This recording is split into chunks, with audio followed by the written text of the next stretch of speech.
প্রশ্ন করেছেন রাজশাহী থেকে পলাশ শাহপুর। তিনি বলেছেন যে জুমা মসজিদে কোনো উপলক্ষ ছাড়াই মুসল্লিদেরকে যদি কোনো খাদ্য বিতরণ করা হয় কিংবা মিষ্টিমুখ করানো হয় বা কোনো হাদিয়া দেওয়া হয় সেটি গ্রহণ করা যাবে কিনা। ইসলামে দুইটি কাজ অনেক বেশি প্রিয়, উত্তম। একটা হচ্ছে তুকরি উসালাম অতুত আম, মানুষকে সালাম দেওয়া। আরেকটা হচ্ছে মানুষকে খাবার খাওয়ানো। খাবার খাওয়ানো অনেক ভালো একটি কাজ, ভালো একটি ইবাদত। এখানে প্রশ্নের হালতে যে উত্তরটা আসবে সেটা হচ্ছে আমাদেরকে অবশ্যই লক্ষ্য রাখতে হবে যিনি খাবারটা খাওয়াচ্ছেন তার কোনো উদ্দেশ্য আছে কিনা, কোনো মান্যত আছে কিনা। যদি মান্যত থেকে থাকে তাহলে অবশ্যই যারা ধনী মানুষ রয়েছে, যারা মান্যত খাওয়ার যোগ্য না, মান্যত ব্যবহারের যোগ্য না, তাদেরকে সেখান থেকে বিরত থাকতে হবে।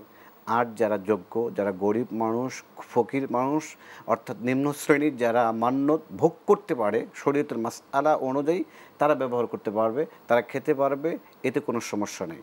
তবে আমাদেরকে অবশ্যই লক্ষ্য রাখতে হবে মসজিদে দেওয়ার ক্ষেত্রে যদি মান্যতের হয় মসজিদে ঘোষণা দিয়ে দিতে হবে যে এটা মান্যতের, এই উদ্দেশ্যে আমি আপনাদেরকে খাওয়াচ্ছি। ওখানে ধনী মানুষগুলো বিরত থাকবে, গরিব মানুষগুলো খাবে। আর যদি অ্যাজ ইউজুয়াল হয় যে সবের উদ্দেশ্য হতে পারে, সবার জন্য হাদিয়া হতে পারে, তখন সবাই খেতে পারবে, এতে কোনো সমস্যা নেই।